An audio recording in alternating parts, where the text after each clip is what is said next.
काशी में प्रताप मुकुट नाम का राजा राज्य करता था। उसके वज्र मुकुट नाम का एक बेटा था।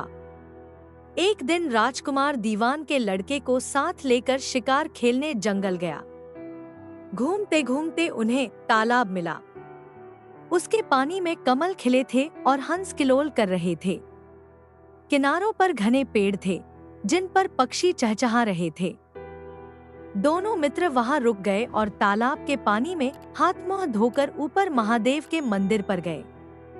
घोड़ों को उन्होंने मंदिर के बाहर बांध दिया। वो मंदिर में दर्शन करके बाहर आए तो देखते क्या है कि तालाब के किनारे राजकुमारी अपनी सहेलियों के साथ स्नान करने आई है। दीवान का लड़का तो वहीं एक पेड़ के नीचे बैठा रहा, पर राजकुमार से न रहा गया। वह आगे बढ़ गया। राजकुमारी ने उसकी ओर देखा तो वह उस पर मोहित हो गया। राजकुमारी भी उसकी तरफ देखती रही।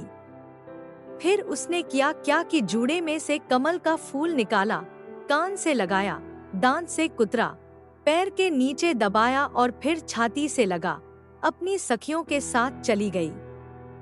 उसके जाने पर राजकुमार निराश हो अपने मित्र के पास आया और सब हाल सुनाकर बोला, मैं इस राजकुमारी के बिना नहीं रह सकता, पर मुझे न तो उसका नाम मालूम है न ठिकाना। वह कैसे मिलेगी?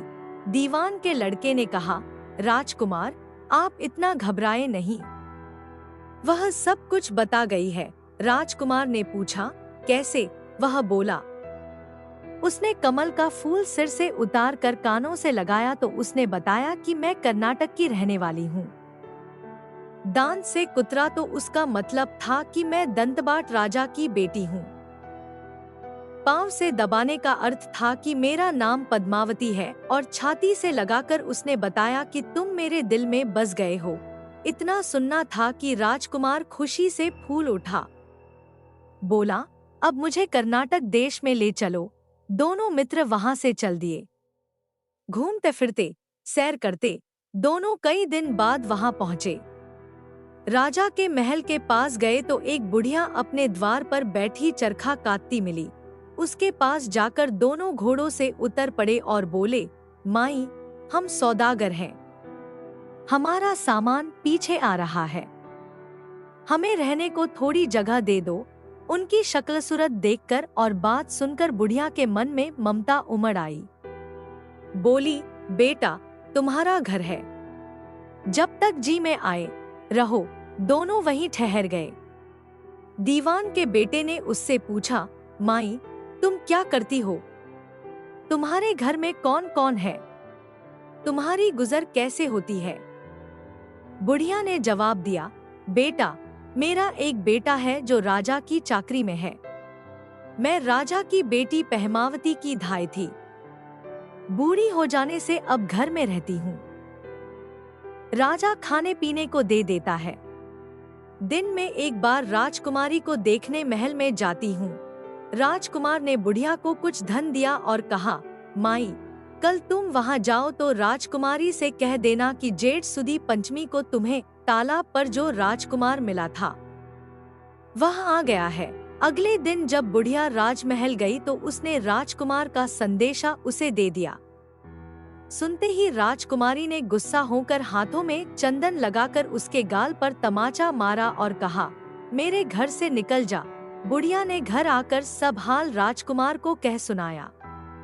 राजकुमार हक्का बक्का रह गया। तब उसके मित्र ने कहा, राजकुमार आप घबराएं नहीं, उसकी बातों को समझें। उसने देसों उंगलियां सफेद चंदन में मारी, इससे उसका मतलब यह है कि अभी 10 रोज चांदनी के हैं। उनके बीतने पर मैं अंधेरी रात में मिलूंगी। 10 दिन के बाद बुढ़िया ने फिर राजकुमारी को खबर दी तो इस बार उसने केसर के रंग में 3 उंगलियां डुबोकर उसके मुंह पर मारी और कहा, भाग यहाँ से। बुढ़िया ने आकर सारी बात सुना दी। राजकुमार शोक से व्याकुल हो गया। दीवान के लड़के ने समझाया, इसमें हैरान होने की क्या बात है? उसने कहा है कि मुझे मासिक धर्म हो रहा है। 3 दिन बीतने पर बुढ़िया फिर वहां पहुंची। इस बार राजकुमारी ने उसे फटकार कर पश्चिम की खिड़की से बाहर निकाल दिया। उसने आकर राजकुमार को बता दिया। सुनकर दीवान का लड़का बोला, मित्र, उसने आज रात को तुम्हें उस खिड़की की राह बुलाया है। मारे खुशी के राजकुमार उछल पड़ा। समय आने पर उसने बुढ़िया की पोशाक पहनी, इत्र लगाया, हथियार बांधे।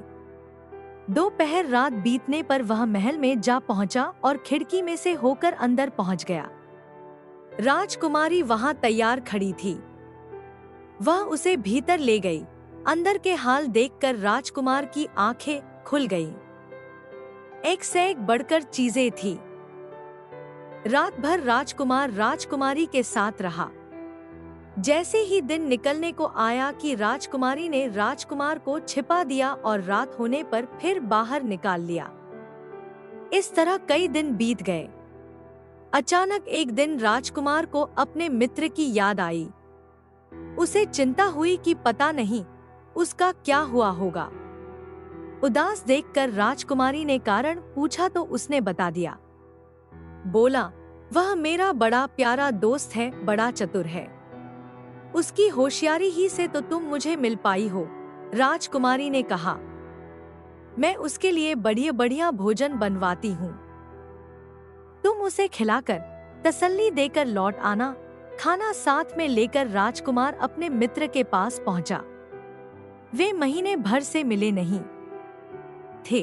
राजकुमार ने मिलने पर सारा हाल सुनाकर कहा कि राजकुमारी को मैंने तुम्हारी चतुराई की सारी बातें बता दी हैं, तभी तो उसने यह भोजन बनाकर भेजा है।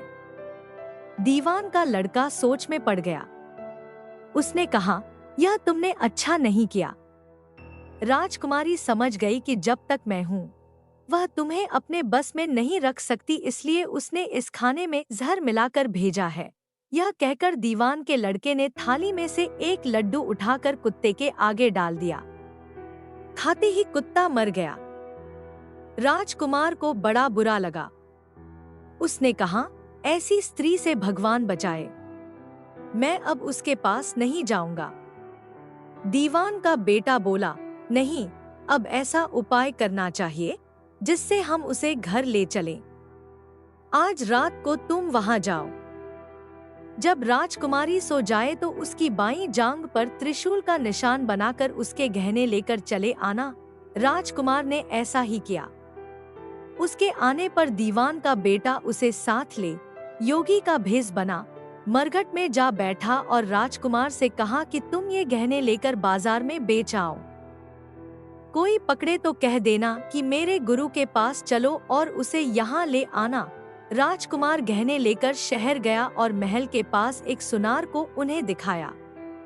देखते ही सुनार ने उन्हें पहचान लिया और कोतवाल के पास ले गया। कोतवाल ने पूछा तो उसने कह दिया कि ये मेरे गुरु ने मुझे दिए हैं। गुरु को भी पकड़वा लिया गया। सब राजा के सामने पहुंचे। राजा ने पूछा, योगी महाराज, ये गहने आपको कहाँ से मिले? योगी बने दीवान के बेटे ने कहा, महाराज, मैं मसान में काली चौदस को डाकिनी मंत्र सिद्ध कर रहा था कि डाकिनी आई। मैंने उसके गहने उतार लिए और उसकी बाईं जांघ में त्रिशूल का निशान बना दिया। इतना सुनकर राजा महल में गया और उसने रानी से कहा कि पद्मावती की बाईं जांघ पर देखो कि त्रिशूल का निशान तो नहीं है। रानी देखा तो था। राजा को बड़ा दुख हुआ। बाहर आकर वह योगी को एक और ले जाकर बोला, महाराज, धर्मशास्त्र में खोटी स्त्रियों के लिए क्या दंड है? योगी ने जवाब दिया, राजन, ब्राह्मण, गौ, स्त्री, लड़का और अपने आश्रय में रहने वाले से कोई खोटा काम हो जाए तो उसे देश निकाला दे देना चाहिए। यह सुनकर राजा ने पद्मावती को डोली में बिठाकर जंगल में छुड़वा दिया। राजकुमार और दीवान का बेटा तो ताक में बैठे ही थे। राजकुमारी को अकेली पाकर साथ ले अपने नगर में लौट आए और आनंद से रहने लगे। इतनी बात सुनाकर बेताल बोला, राजन, यह बताओ कि पाप किसको लगा है? राजा ने कहा, पाप तो राजा को लगा। दीवान के बेटे ने अपने स्वामी का काम किया। कोतवाल ने राजा को कहना माना और राजकुमार ने अपना मनोरथ सिद्ध किया। राजा ने पाप किया, जो बिना विचारे उसे देश निकाला दे दिया। राजा का इतना कहना था कि बेताल फिर उसी पेड़ पर जा लटका। राजा वापस गया और बेताल को लेकर चल दिया।